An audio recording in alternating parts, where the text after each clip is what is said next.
이 노망난 늙은이가 내가 여기 오지 말랬지. 화려한 샹들리에 아래에서 뺨을 맞고 쓰러진 백발의 여인. 바닥에 흩어진 도시락과 김밥. 며느리의 날카로운 목소리가 연회장을 가릅니다. 그 순간 연회장 문이 열리며 한 남자가 달려옵니다. 어머니, 옥자 어머니 아니십니까? 천억대 재벌 회장이 무릎을 꿇고 고개를 숙입니다. 며느리의 얼굴이 새하얗게 변합니다. 도대체 이 노인은 누구이고 무슨 일이 벌어진 걸까요? 지금부터 들려드릴 이야기는 믿기 힘들지만 실화입니다. 여러분, 오늘 영상 끝까지 보시면 인생의 진짜 교훈을 얻으실 겁니다. 구독과 좋아요는 선택이 아닌 필수입니다. 그럼 지금 바로 시작하겠습니다. 안녕하세요. 저는 70살 이옥자입니다. 제 이야기를 들어주셔서 감사합니다. 평생을 시장바닥에서 살았습니다. 새벽 4시면 일어나 생선을 손질했습니다. 비린내가 손에 배고 허리는 굽었지만 행복했습니다. 왜냐하면 제게는 꿈이 있었으니까요. 바로 아들 상훈이에게 편안한 노후를 물려주는 것. 그것이 제 인생의 전부였습니다. 40년을 그렇게 악착같이 모았습니다. 푼푼히 모아서 15억이라는 거금을 만들었습니다. 그리고 마침내 강남에 아파트를 샀습니다. 명의는 아들 상훈이 앞으로 했습니다. 며느리 미란이가 말했습니다. 어머님, 명의만 상훈 씨 앞으로 하면 세금도 절약되고 좋잖아요. 순진했던 저는 그 말을 믿었습니다. 아들도 맞장구를 쳤습니다. 엄마, 우리 믿지? 평생 효도할게. 그날 등기소에서 도장을 찍으며 저는 행복했습니다. 드디어 아들에게 떳떳한 어미가 된 것 같았으니까요. 하지만 그것이 지옥의 시작인 줄은 몰랐습니다. 등기를 마친 다음 날부터 달라졌습니다. 아침에 일어나니 제 짐이 모두 뒷방으로 옮겨져 있었습니다. 미란이가 말했습니다. 어머님, 안방은 저희가 써야죠. 어머님은 뒷방이 편하실 거예요. 저는 아무 말도 하지 못했습니다. 그냥 고개만 끄덕였습니다. 뒷방은 좁고 어두웠습니다. 햇빛도 잘 들지 않았습니다. 하지만 참았습니다. 아들 가정의 평화를 위해서라면 이 정도야 괜찮다고 생각했습니다. 그런데 그게 끝이 아니었습니다. 며칠 후부터 식사 대접이 달라졌습니다. 아들 부부는 거실 테이블에서 따뜻한 밥과 국을 먹었습니다. 하지만 제게는 차가운 찬밥이 방으로 들어왔습니다. 물에 말아서 먹으라고 했습니다. 노인들은 소식해야 오래 산대요. 미란이의 말에 저는 그저 웃었습니다. 아들은 그 모습을 보면서도 아무 말이 없었습니다. 침묵. 그 침묵이 저를 더 아프게 했습니다. 며느리의 구박보다 아들의 무관심이 더 뼈를 저렸습니다. 시간이 지날수록 상황은 악화되었습니다. 친구들에게 전화하는 것도 눈치를 봐야 했습니다. 어머님, 제발 전화 좀 하지 마세요. 교양 떨어지게. 미란이의 잔소리는 끝이 없었습니다. 거실에 나가는 것도 허락되지 않았습니다. 냄새나요. 제 친구들 오면 어머님 없는 척 하세요. 저는 그저 짐짝이었습니다. 아니, 짐짝만도 못한 존재가 되어갔습니다. 밤마다 울었습니다. 이불을 뒤집어 쓰고 소리 없이 울었습니다. 아들이 들을까봐 숨죽여 울었습니다. 어쩌다 이렇게 됐을까? 40년을 악착같이 모은 돈으로 산 집에서 저는 유령처럼 살았습니다. 하지만 진짜 지옥은 이제부터였습니다. 어느 날 밤이었습니다. 화장실이 급했습니다. 방문을 열려고 했는데 문이 열리지 않았습니다. 자물쇠가 채워져 있었습니다. 밖에서 잠긴 자물쇠. 미란아, 문 좀 열어다오. 화장실 가야 해. 저는 문을 두드리며 애원했습니다. 하지만 돌아온 것은 차가운 대답이었습니다. 참으세요. 밤에 돌아다니면 시끄러워서 잠을 못 자요. 저는 그 자리에 주저앉았습니다. 일은 평생 이런 수모는 처음이었습니다. 결국 방 안에서 밤을 지새웠습니다. 다음 날 아침 미란이가 문을 열어주었습니다. 어머님, 치매 기운 있으신 거 아니에요? 밤에 배회하시면 안 돼요. 치매라니. 저는 멀쩡했습니다. 하지만 아무 말도 할 수 없었습니다. 며칠이 지났습니다. 아들이 회사 일로 힘들어한다는 소리를 들었습니다. 밥도 제대로 못 먹는다고 했습니다. 제 마음이 아팠습니다. 아무리 저를 외면해도 아들은 아들이었습니다. 그래서 몰래 반찬을 만들기로 했습니다. 아들이 좋아하던 김치전과 된장찌개를 끓였습니다. 부엌에서 조용히 요리를 하고 있는데 갑자기 미란이가 나타났습니다. 지금 뭐 하세요? 미란이의 목소리가 날카로웠습니다. 아니, 상훈이가 요즘 힘들다고 해서. 말을 끝내기도 전에 미란이가 저를 밀쳤습니다. 아우, 짠내. 내가 요리하지 말랬죠. 저는 균형을 잃고 바닥에 엉덩방아를 찧었습니다. 엉덩이가 아팠습니다. 하지만 몸의 아픔보다 마음의 아픔이 더 컸습니다. 그때 아들이 들어왔습니다. 저는 아들을 보며 말했습니다. 상훈아, 내 처가 나를 때렸다. 하지만 아들의 대답은 예상과 달랐습니다. 엄마가 오죽했으면 그랬겠어. 늙으면 곱게 좀 늙어. 그 순간 제 심장이 멈추는 것 같았습니다. 아들의 입에서 나온 말, 곱게 늙으라고. 저는 아들을 키우기 위해 평생을 바쳤습니다. 손이 부르트도록 일했고 제 밥을 굶어가며 아들을 먹였습니다. 대학 등록금을 대기 위해 밤낮으로 일했습니다. 그런데 이제 와서 곱게 늙으라니. 눈물이 주르륵 흘러내렸습니다. 아들은 이미 제 아들이 아니었습니다. 남보다 못한 존재. 그날 밤 저는 결심했습니다. 더 이상 이렇게 살 수는 없다고. 하지만 어떻게 해야 할지 막막했습니다. 70살 노인이 할 수 있는 일이 뭐가 있을까요? 집은 이미 아들 명의였고 저는 빈털터리였습니다. 그렇게 며칠이 또 지났습니다. 어느 날 아들이 회사 송년회가 있다고 했습니다. 대한건설 송년회. 호텔에서 한다고 했습니다. 저는 그 말을 듣고 마음이 움직였습니다. 아들이 요즘 너무 힘들어 보였기 때문입니다. 살은 빠지고 얼굴은 초췌했습니다. 며느리는 아들을 잘 챙기지 않았습니다. 아침에도 시리얼만 던져주고 출근했습니다. 저는 생각했습니다. 송년회에 가서 아들에게 도시락을 전해주자고. 따뜻한 밥 한 끼라도 먹이고 싶었습니다. 그게 어미의 마지막 도리라고 생각했습니다. 송년회 당일 아침부터 준비했습니다. 낡은 옷장에서 제일 깨끗한 옷을 꺼냈습니다. 그래도 너무 낡아서 부끄러웠지만 어쩔 수 없었습니다. 도시락을 정성스럽게 쌌습니다. 아들이 좋아하는 김밥과 계란말이를 넣었습니다. 국물이 새지 않게 조심스럽게 포장했습니다. 오후가 되자 저는 집을 나섰습니다. 미란이가 외출한 틈을 타서 몰래 빠져나왔습니다. 버스를 타고 호텔로 향했습니다. 창밖의 풍경을 보며 생각했습니다. 아들이 밥 먹는 얼굴을 보면 행복할 것 같았습니다. 그것만으로도 제게는 위안이 될 것 같았습니다. 호텔에 도착했습니다. 화려한 로비가 저를 압도했습니다.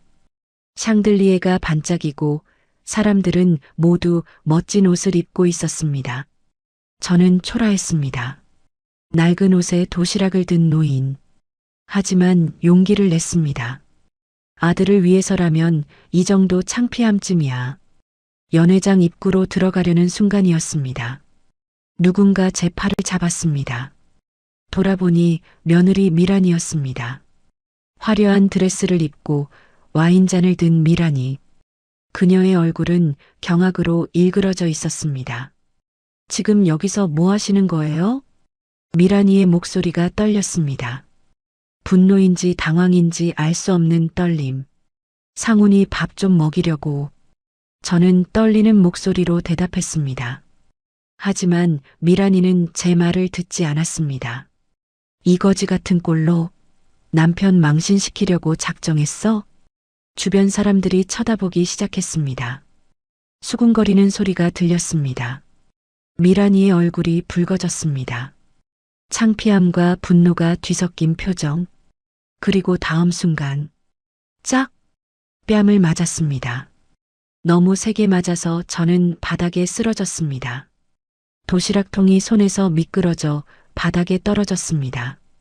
김밥과 계란말이가 바닥에 흩어졌습니다. 정성스럽게 만든 음식들이 더럽게 흐트러졌습니다. 저는 바닥에 주저앉았습니다. 뺨이 얼얼했습니다. 눈물이 났지만 참았습니다. 주변 사람들의 시선이 따가웠습니다. 누군가는 휴대폰으로 찍고 있었습니다.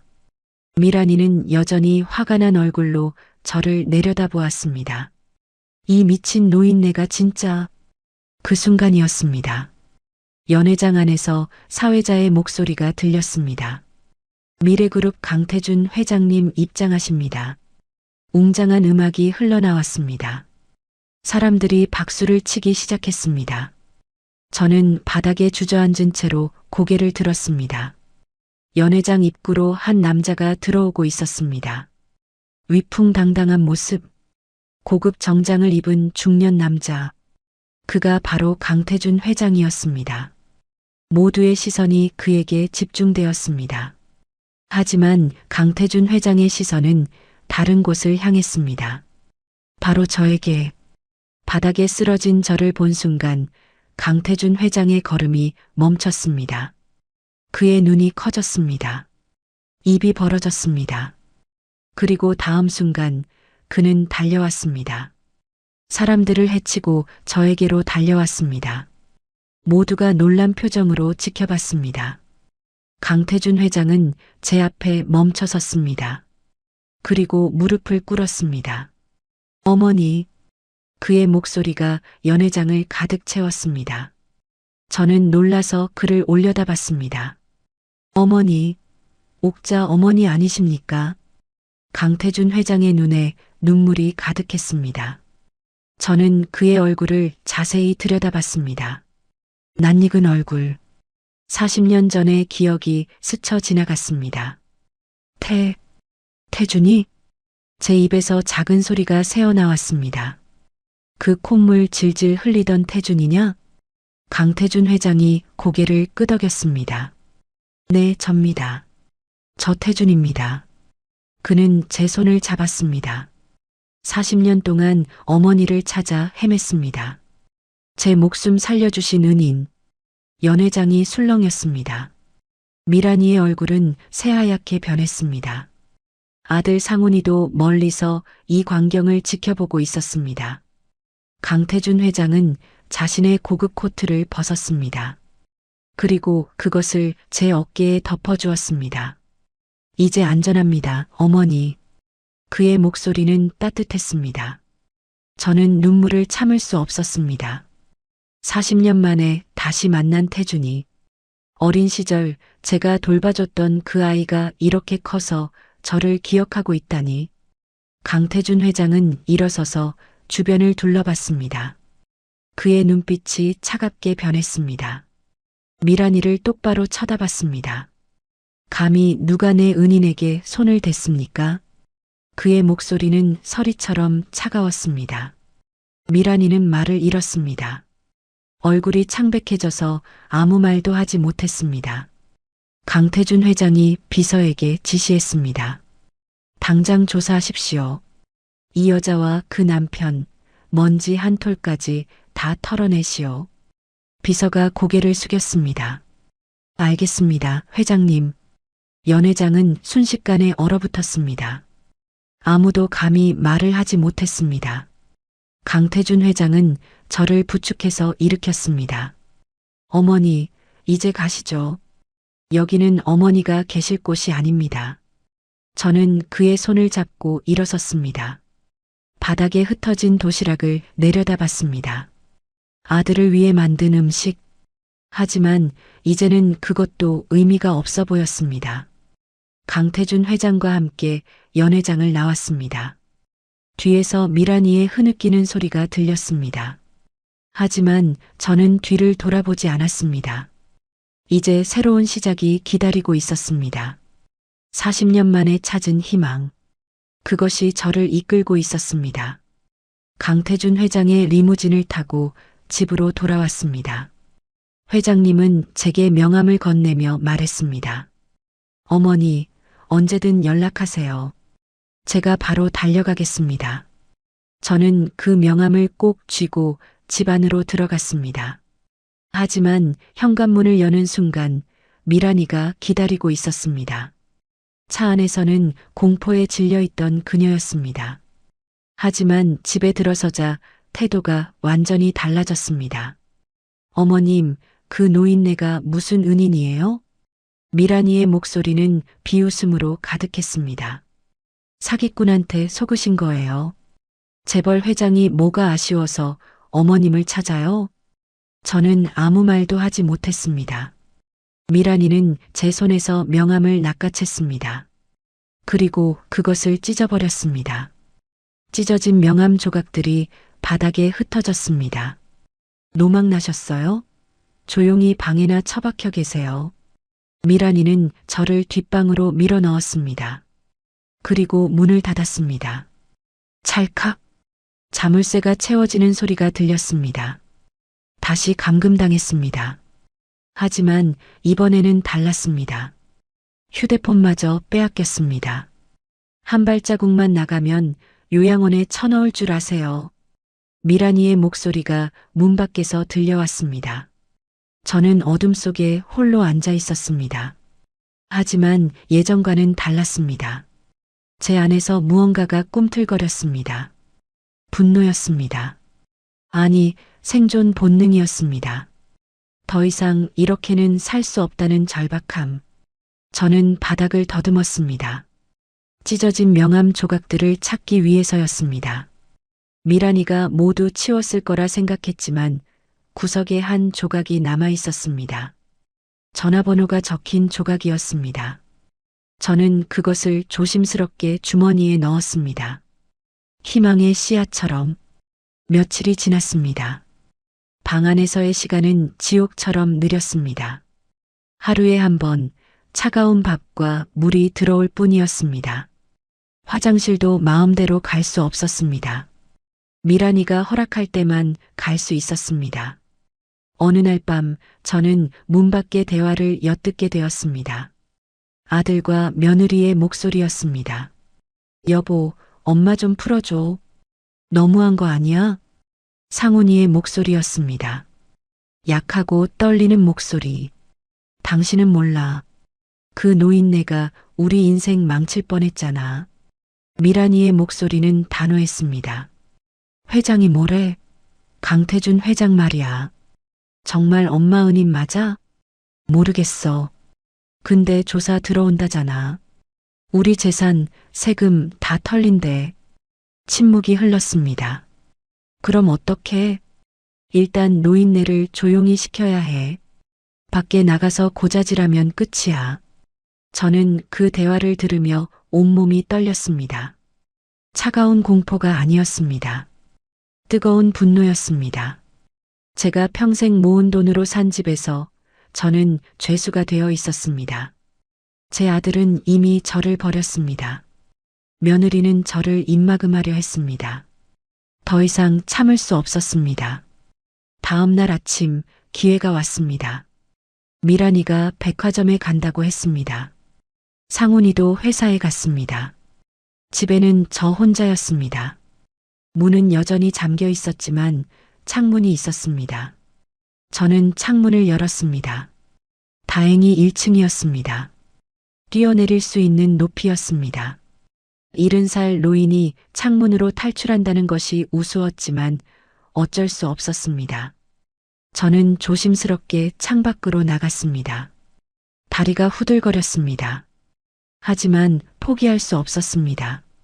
땅에 내려서자 온몸이 아팠습니다.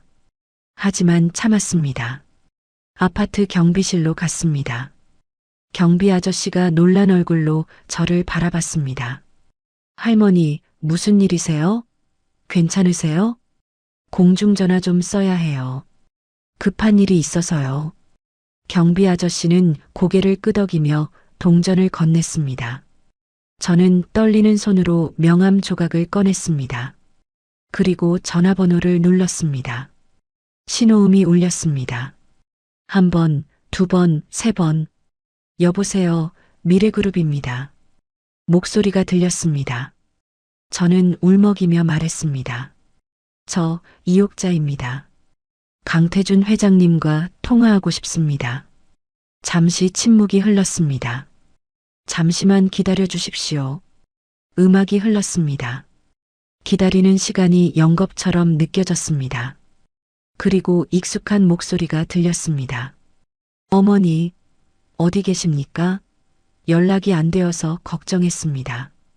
강태준 회장의 목소리였습니다. 저는 그제야 눈물을 터뜨렸습니다. 태준아, 나 좀 구해다오. 저 며느리가 말을 잇지 못하고 흐느꼈습니다. 어머니, 지금 바로 가겠습니다. 어디 계십니까? 저는 아파트 주소를 알려주었습니다. 경비실에서 기다리세요. 곧 도착합니다. 전화가 끊겼습니다. 저는 경비실 의자에 주저앉았습니다. 온몸에 힘이 빠졌습니다. 경비 아저씨가 물 한 컵을 건넸습니다.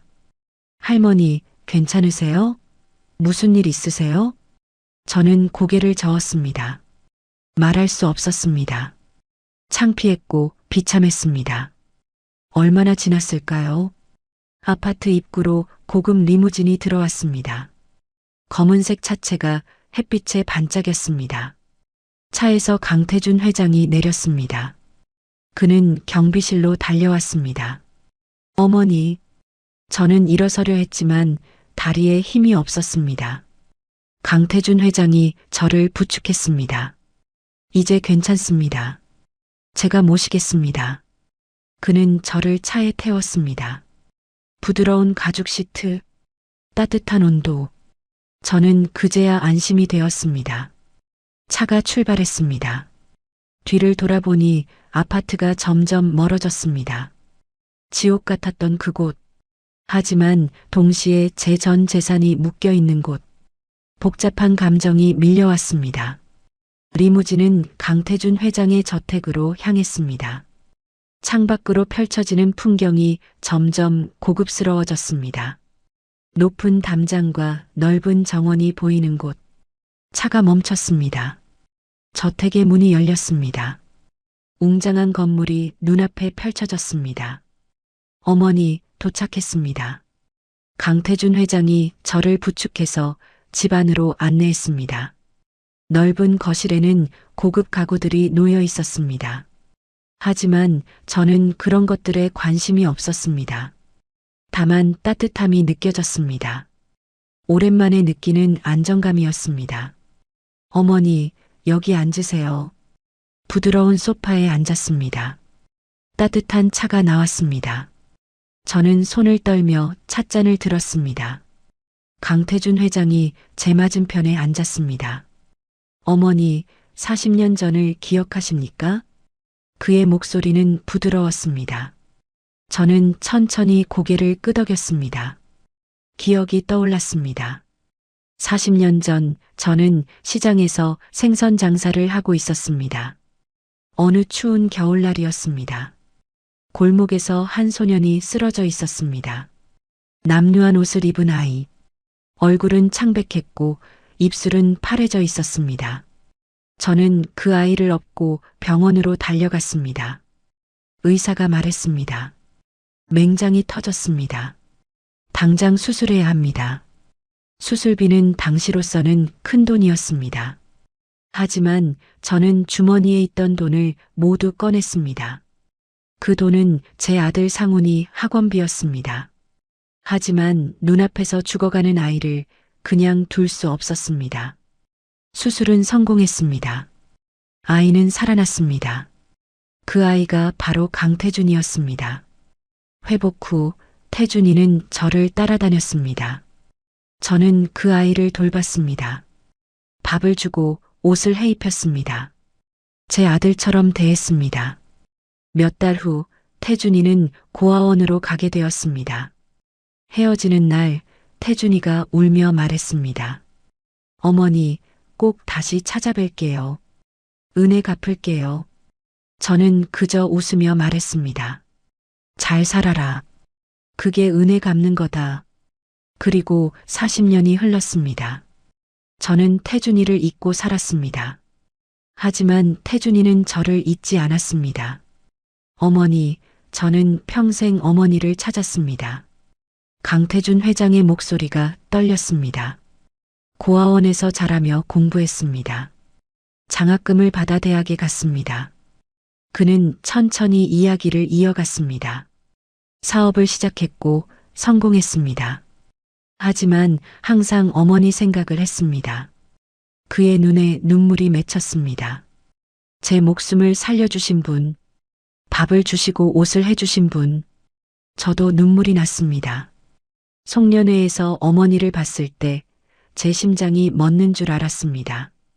강태준 회장이 일어났습니다. 그리고 서재로 가서 서류 몇 장을 가져왔습니다.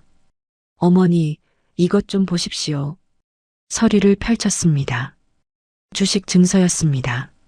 40년 전 어머니께서 주신 돈, 수술비로 쓰고 남은 돈이 있었습니다. 저는 기억이 났습니다. 수술 후 남은 돈을 태준이에게 주었던 것.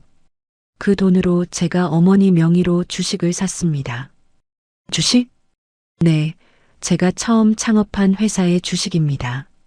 지금의 미래그룹입니다. 강태준 회장이 미소 지었습니다. 어머니는 모르셨겠지만 어머니는 미래그룹의 창립 멤버이십니다. 그게 무슨... 그리고 현재 2대 주주이십니다. 저 다음으로 많은 주식을 보유하고 계십니다. 저는 말문이 막혔습니다. 그 가치가 얼마냐고요? 강태준 회장이 숫자를 말했습니다. 수백억? 저는 현기증이 났습니다. 저는 평생 어머니를 찾았습니다. 이 사실을 알려드리고 싶었습니다. 그의 목소리는 진심으로 가득했습니다. 어머니께서 베푸신 선행이 이렇게 돌아온 겁니다. 저는 믿을 수 없었습니다. 일은 평생 가난하게 살았는데 갑자기 수백억의 주주라니. 그때 비서가 들어왔습니다. 회장님, 조사 결과가 나왔습니다. 비서가 또 다른 서류를 내밀었습니다. 강태준 회장이 그것을 받아들었습니다. 그의 표정이 굳어졌습니다. 이게 무슨... 저도 궁금했습니다. 어머니, 이것 좀 보십시오. 서류에는 며느리 미란이의 금융거래 내역이 적혀 있었습니다. 수천만 원이 빠져나간 기록들, 명품 구매, 도박 사이트 결제, 그리고 가장 충격적인 것, 손자분의 유학 자금을 빼돌렸습니다. 비서의 말에 저는 경악했습니다. 뭐라고요? 며느님께서 손자분의 유학 자금 통장에서 돈을 인출했습니다. 그 돈으로 명품을 사고 도박 빚을 갚았습니다. 저는 온몸이 떨렸습니다. 분노가 치밀어 올랐습니다. 아들이 저를 외면한 것은 용서할 수 있었습니다. 며느리가 저를 구박한 것도 참을 수 있었습니다. 하지만 손자의 미래를 빼앗은 것은 용서할 수 없었습니다. 제 손자는 유학을 꿈꾸고 있었습니다. 열심히 공부하며 준비하고 있었습니다. 그런데 그 돈을 미란이가 빼돌렸다니 법적 조치를 취하시겠습니까? 비서가 조심스럽게 물었습니다. 저는 고개를 끄덕였습니다. 그래야겠습니다. 강태준 회장이 제 손을 잡았습니다. 어머니, 제가 돕겠습니다. 끝까지 함께하겠습니다. 그의 눈빛은 확고했습니다. 저는 그제야 결심했습니다.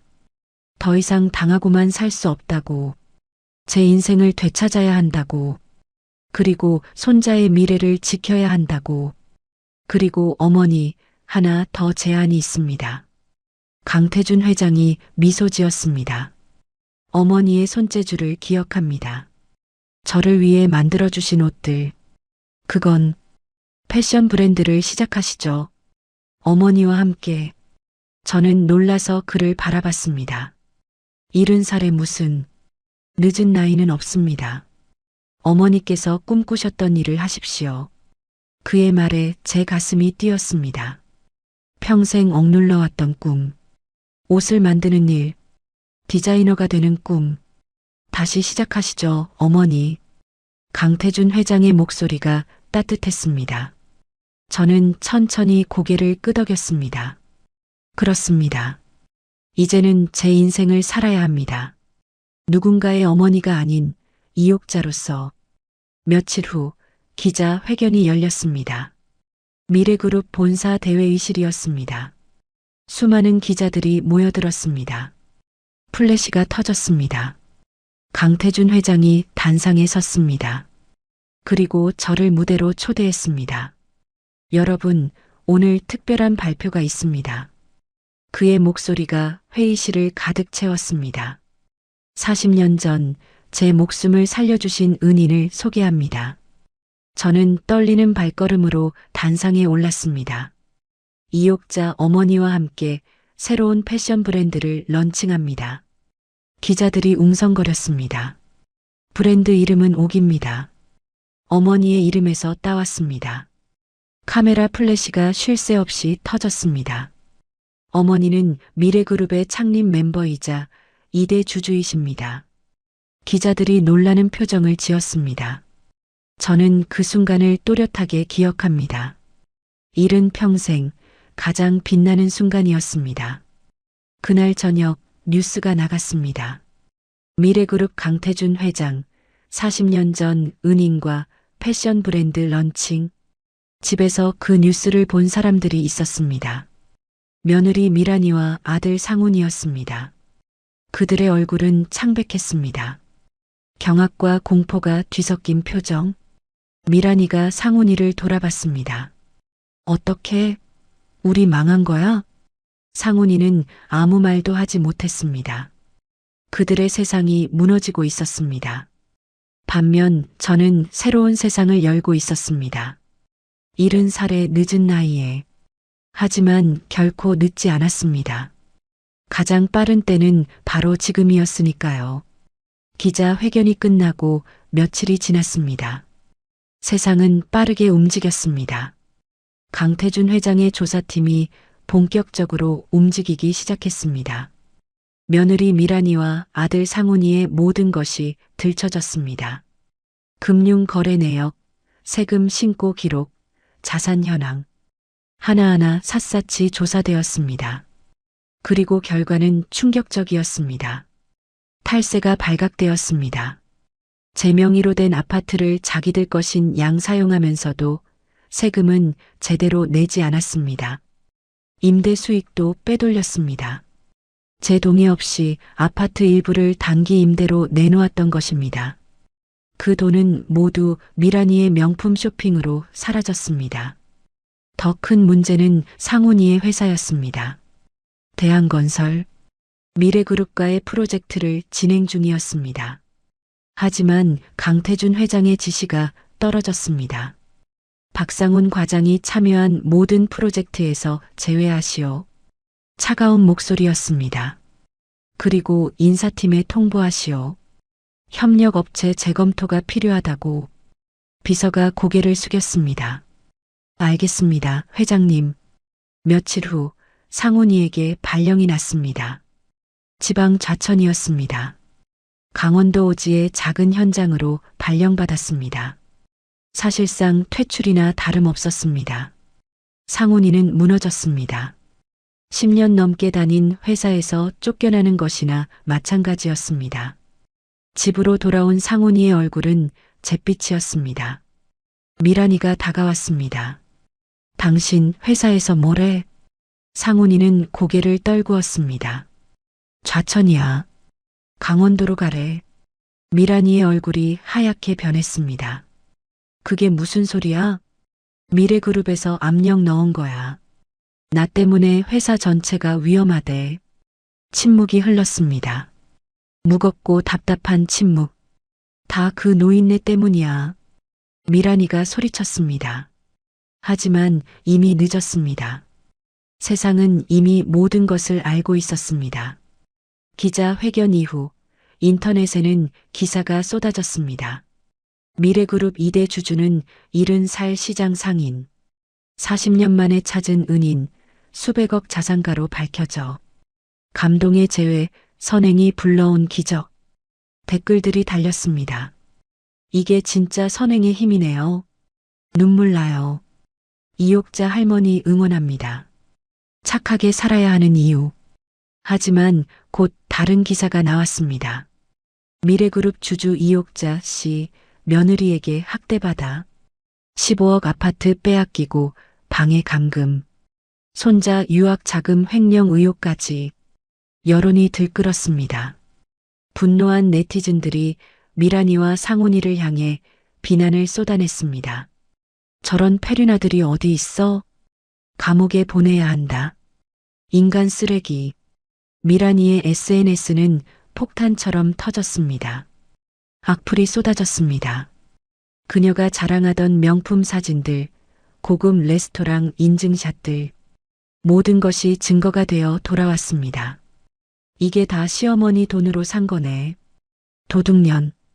저 얼굴 좀 봐. 염치도 없어. 미란이는 견딜 수 없었습니다. SNS 계정을 삭제했습니다. 하지만 이미 모든 것이 캡처되어 퍼진 후였습니다. 그녀가 다니던 사교 모임에서도 쫓겨났습니다.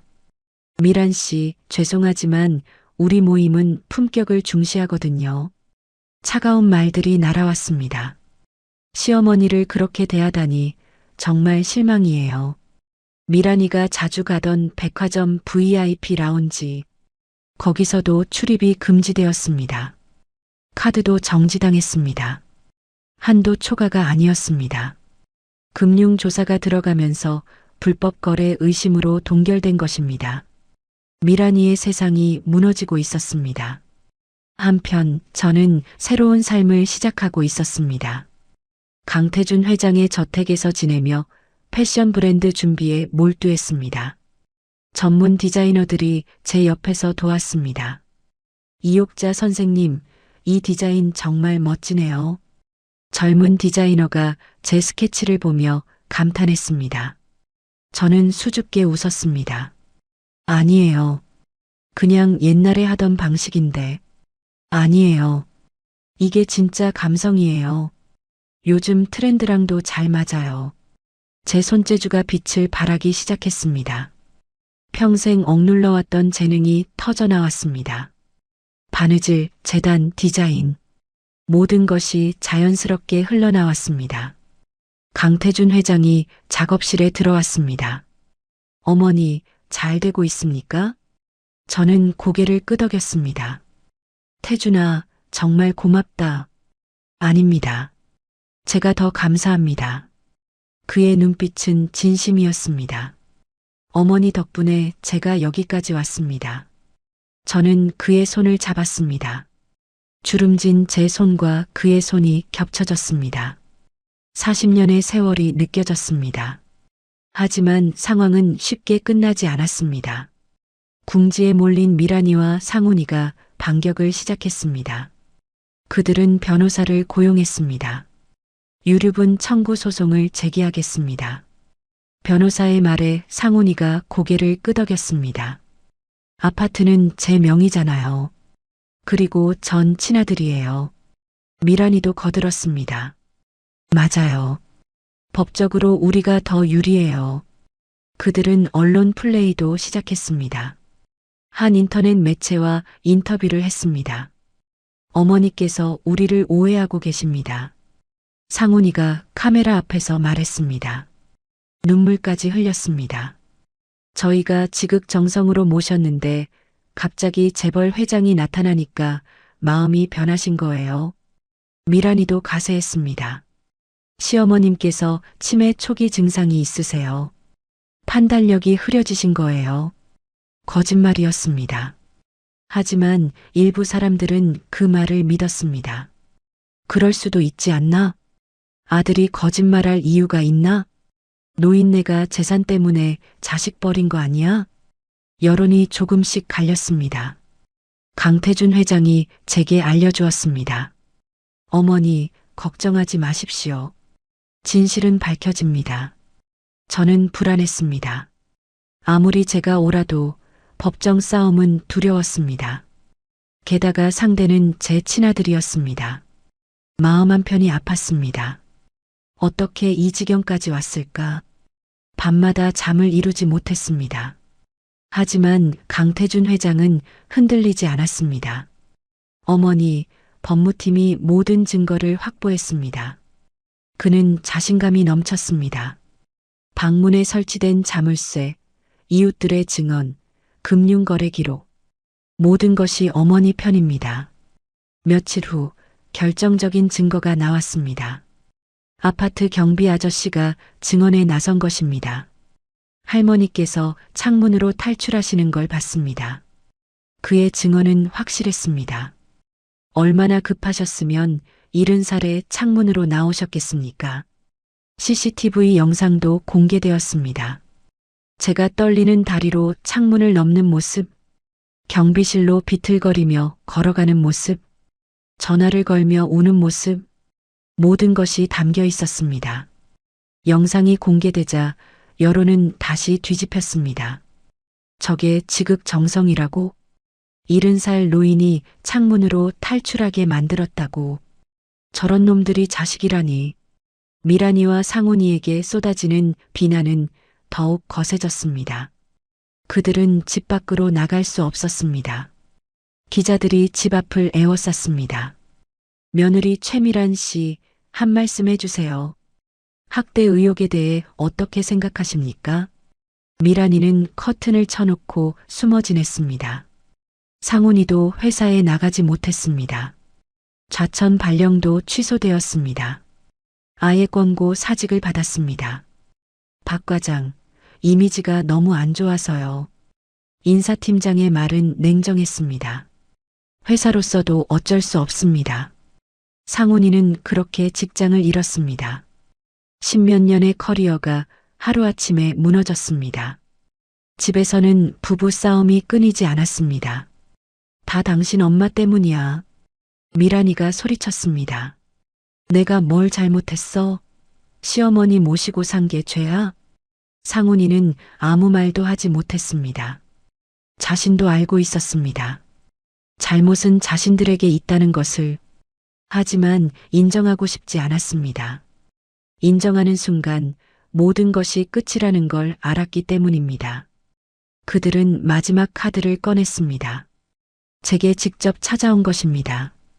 강태준 회장의 저택 앞에 그들이 나타났습니다. 초라한 옷차림이었습니다. 예전의 화려함은 온데간데 없었습니다. 경비가 막았지만 그들은 고집했습니다. 제발이요. 어머니 좀 만나게 해주세요. 상훈이의 목소리는 절박했습니다. 소식을 들은 강태준 회장이 제게 물었습니다. 어머니, 어떻게 하시겠습니까? 저는 잠시 고민했습니다. 그래도 제 아들이었습니다. 만나겠습니다. 회장님은 걱정스러운 표정을 지었지만 제 결정을 존중했습니다. 거실에서 그들을 만났습니다. 오랜만에 보는 아들과 며느리. 하지만 예전과는 너무 달랐습니다. 초췌하고 지쳐 보였습니다. 미란이가 먼저 무릎을 꿇었습니다. 어머님, 제가 잘못했습니다. 눈물을 흘렸습니다.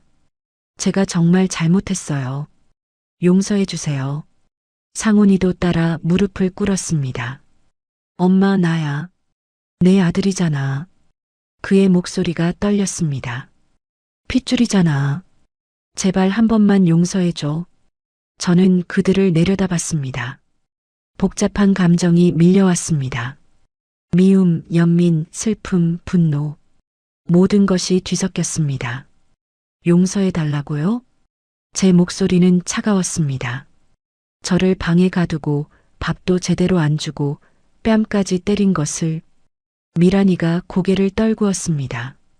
그건 제가 순간적으로 저는 웃음이 나왔습니다. 쓴웃음이었습니다. 40년을 악착같이 모은 돈으로 산 집에서 저를 짐짝 취급한 것도 순간적이었나요? 상훈이가 입을 열었습니다. 엄마, 그건 미란이가. 당신도 마찬가지예요. 저는 아들을 똑바로 쳐다봤습니다. 며느리가 날 때릴 때 당신은 뭐 했어요? 보고만 있었잖아요. 상훈이는 말을 잇지 못했습니다. 곱게 늙으라고 했죠. 기억나요? 제 말에 상훈이의 얼굴이 창백해졌습니다. 그 말이 얼마나 아팠는지 알아요? 침묵이 흘렀습니다. 무겁고 답답한 침묵. 미란이가 다시 애원했습니다. 어머님, 우리가 잘못했어요. 정말로요. 이제 회사도 잘렸고 카드도 막혔어요. 제발 살려주세요. 우리 다 망하게 생겼어요. 저는 고개를 저었습니다. 그건 제 문제가 아닙니다. 어머님, 미란이가 울부짖었습니다. 하지만 저는 흔들리지 않았습니다. 가장 용서 못하는 건 따로 있습니다. 저는 서류 한 장을 꺼냈습니다. 손자 유학 자금을 빼돌린 것. 미란이의 얼굴이 새하얗게 변했습니다.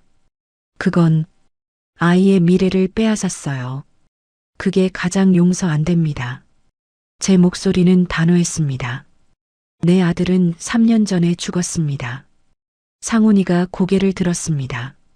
엄마, 무슨 소리야? 여기 있는 건 내 피를 빨아먹은 거머리들일 뿐입니다. 저는 등을 돌렸습니다. 경비원, 이분들 내보내주세요. 경비들이 들어왔습니다. 안 돼. 엄마. 상훈이가 소리쳤습니다. 하지만 저는 뒤돌아보지 않았습니다. 그리고 법무팀. 제가 말했습니다.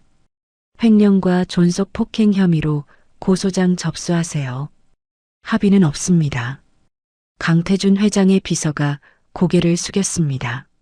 알겠습니다. 안 돼. 안 돼. 미란이의 절규가 들렸습니다.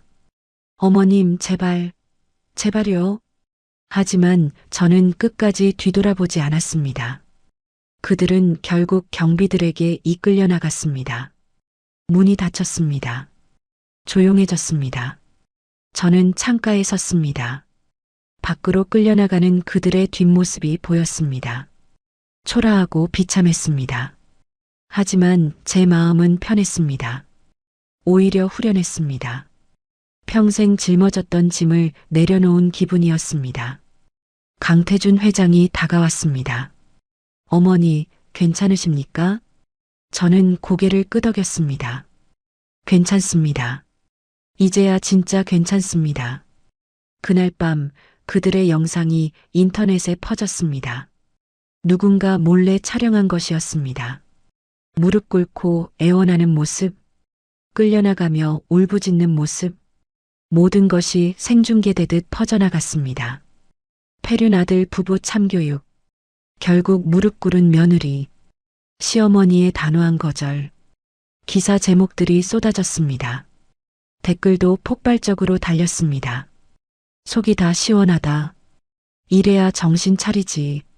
할머니 진짜 멋지시다. 여론은 완전히 제 편이었습니다.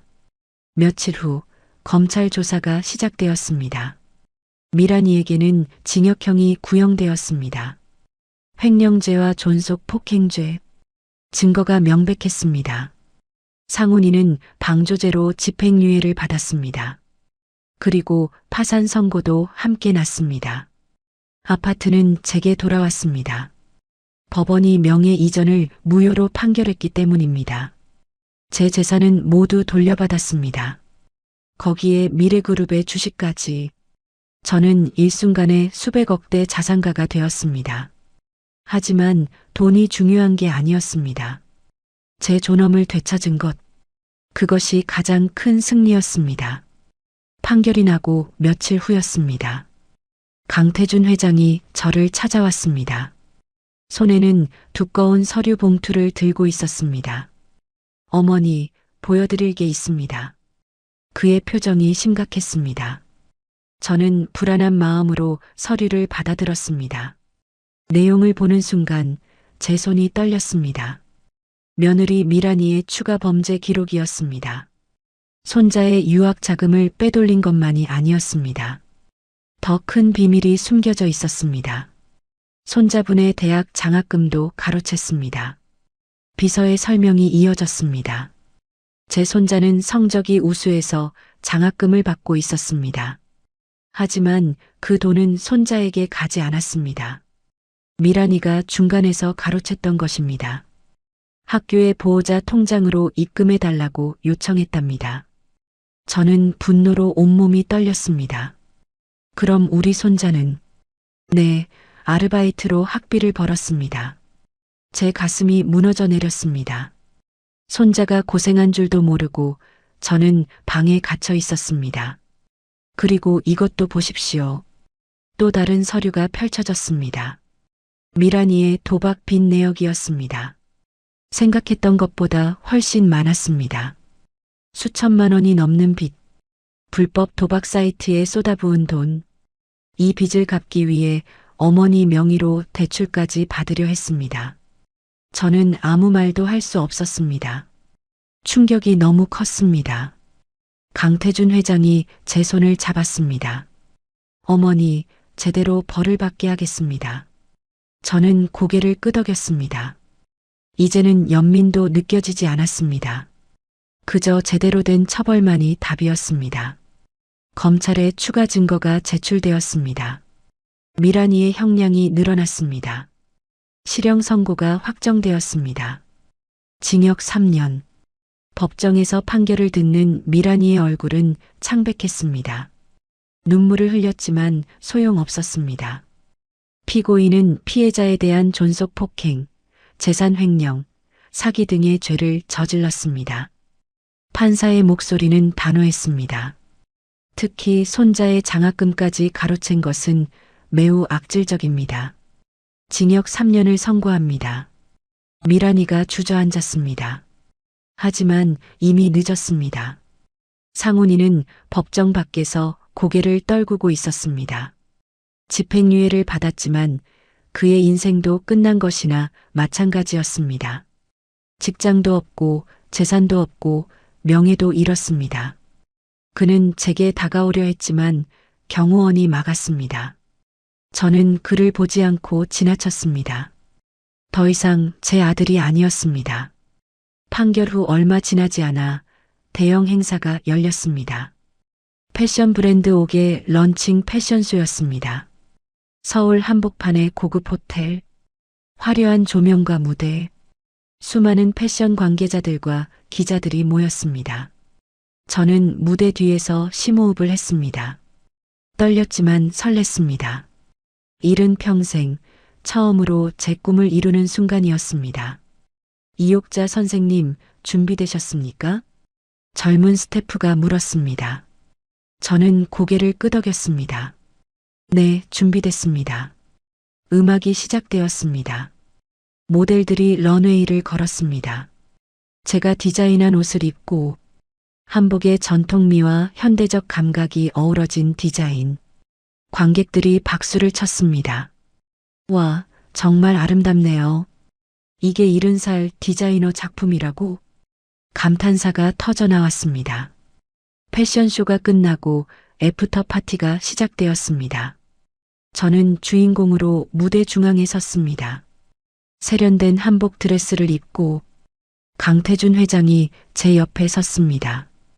여러분, 오늘의 주인공 이옥자 선생님께 박수 부탁드립니다.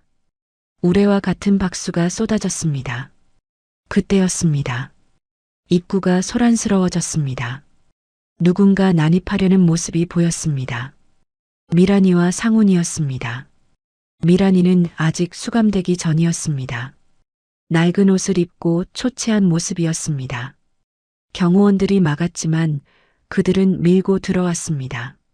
어머님, 미란이가 소리쳤습니다. 파티장이 조용해졌습니다. 모든 시선이 그들에게 쏠렸습니다. 카메라 플래시가 터지기 시작했습니다. 미란이는 제 앞으로 달려와 무릎을 꿇었습니다. 어머님, 제발 용서해 주세요. 눈물과 콧물을 흘리며 애원했습니다. 제가 죽을 죄를 지었습니다. 상훈이도 그 옆에 무릎을 꿇었습니다. 엄마, 나 아들이야. 핏줄이잖아. 그의 목소리는 절박했습니다. 제발 한 번만 용서해줘. 저희 다 망하게 생겼어. 주변 사람들이 웅성거렸습니다. 기자들은 미친 듯이 사진을 찍었습니다. 생중계 카메라도 그 장면을 담고 있었습니다. 저는 그들을 내려다봤습니다. 차갑게, 감정의 동요 없이 마이크를 잡았습니다. 제 아들과 며느리는 3년 전에 죽었습니다. 제 목소리가 파티장에 울려 퍼졌습니다. 명확하고 단호하게, 여기 있는 건 제 피를 빨아먹은 거머리들일 뿐입니다. 미란이가 더욱 울부짖었습니다. 어머님, 안 돼요. 하지만 저는 흔들리지 않았습니다. 경비원, 제가 손짓했습니다. 이분들 끌어내주세요. 경호원들이 다가왔습니다. 그리고 법무팀. 저는 강태준 회장의 비서를 바라봤습니다. 이미 제출한 고소장대로 진행하세요. 합의는 절대 없습니다. 비서가 고개를 숙였습니다. 알겠습니다. 안 돼. 엄마. 상훈이가 절규했습니다. 어머님, 제발. 미란이도 소리쳤습니다. 하지만 경호원들은 그들을 단호하게 끌어냈습니다. 파티장 밖으로 그들의 울부짖는 소리가 점점 멀어졌습니다. 문이 닫혔습니다. 다시 조용해졌습니다.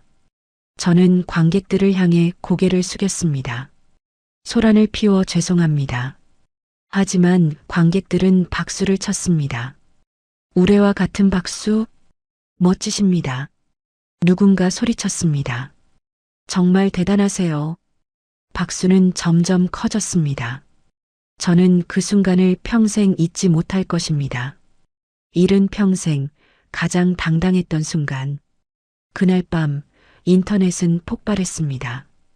폐륜 아들 부부 참교육 현장, 이욕자 할머니의 단호한 한마디, 거머리 발언에 네티즌 환호, 영상이 순식간에 수백만 조회수를 기록했습니다. 댓글이 폭주했습니다. 이게 진짜 사이다다. 할머니 정말 멋지시다. 나도 저렇게 늙고 싶다. 핏줄이라고 다 가족이 아니다. 저는 그날 밤 혼자 조용히 와인을 마셨습니다. 테라스에서 바라본 서울의 야경은 아름다웠습니다. 강태준 회장이 옆에 앉았습니다. 어머니, 수고하셨습니다. 저는 미소 지었습니다. 고마워, 태준아. 아닙니다. 제가 더 감사합니다. 우리는 조용히 잔을 부딪혔습니다. 40년 만에 다시 만난 모자. 아니, 이제는 동료이자 동반자. 새로운 관계가 시작되고 있었습니다. 1년이 흘렀습니다. 많은 것이 변했습니다. 브랜드 옥은 대성공을 거두었습니다. 백화점 입점은 물론 해외 진출까지 이뤄졌습니다.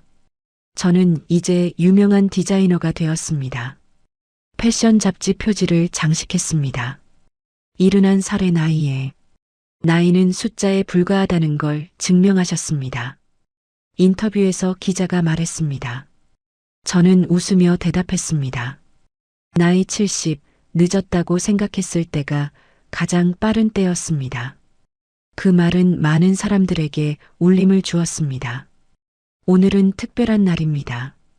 이욕자 장학재단 설립식이 열리는 날입니다. 호텔 대강당에 많은 사람들이 모였습니다. 학생들, 교육 관계자들, 기자들. 저는 연단에 섰습니다.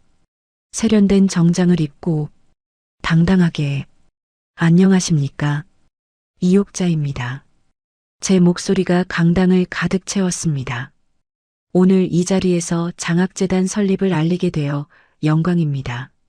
박수가 터져 나왔습니다. 제 남은 인생은 꿈을 꾸는 젊은이들을 위해 쓰겠습니다.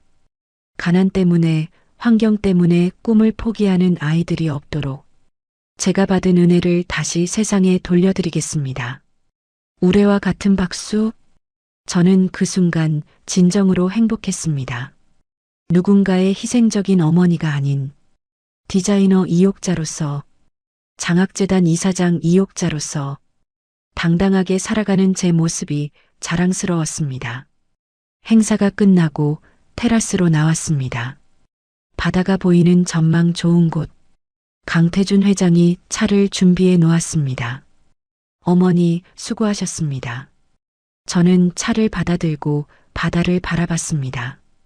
푸른 바다, 끝없이 펼쳐진 수평선, 자유로운 갈매기들, 모든 것이 평온했습니다. 태준아, 내 어머니, 너 덕분에 제 인생이 달라졌구나. 강태준 회장이 고개를 저었습니다. 아닙니다. 어머니께서 저를 살려주셨습니다. 그 은혜를 조금 갚았을 뿐입니다. 저는 그의 손을 잡았습니다. 고맙다. 우리는 조용히 차를 마셨습니다. 평온하게, 행복하게, 멀리서 누군가 저를 바라보고 있었습니다. 상훈이었습니다. 파티장 밖에서 초췌한 모습으로. 하지만 저는 그를 보지 않았습니다. 이미 제 인생에서 지나간 사람이었으니까요. 미란이는 교도소에서 형을 살고 있었습니다. 상훈이는 지방의 작은 공장에서 일용직으로 일하고 있었습니다. 그들의 삶은 완전히 무너졌습니다. 하지만 그것은 그들이 선택한 길의 결과였습니다. 제 손자는 제가 지원해서 유학을 떠났습니다. 미란이가 빼돌렸던 돈의 몇 배를 지원해 주었습니다. 할머니, 고마워요. 꼭 성공해서 돌아올게요. 손자의 밝은 목소리가 아직도 귀에 생생합니다. 저는 미소 지었습니다. 적어도 손자만큼은 제대로 된 길을 가고 있었으니까요. 해가 저물어 갔습니다. 노을이 아름답게 물들었습니다.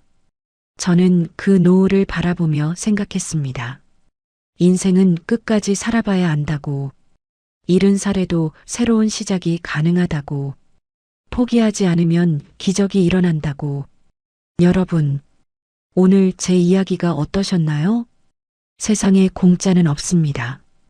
뿌린 대로 거둡니다. 부모님 눈에 눈물 나게 하면 본인 눈에는 피눈물이 납니다. 이것은 변하지 않는 진리입니다. 그리고 기억하세요. 나이는 숫자에 불과합니다. 늦었다고 생각할 때가 가장 빠른 때입니다. 여러분도 포기하지 마세요. 꿈을 향해 나아가세요.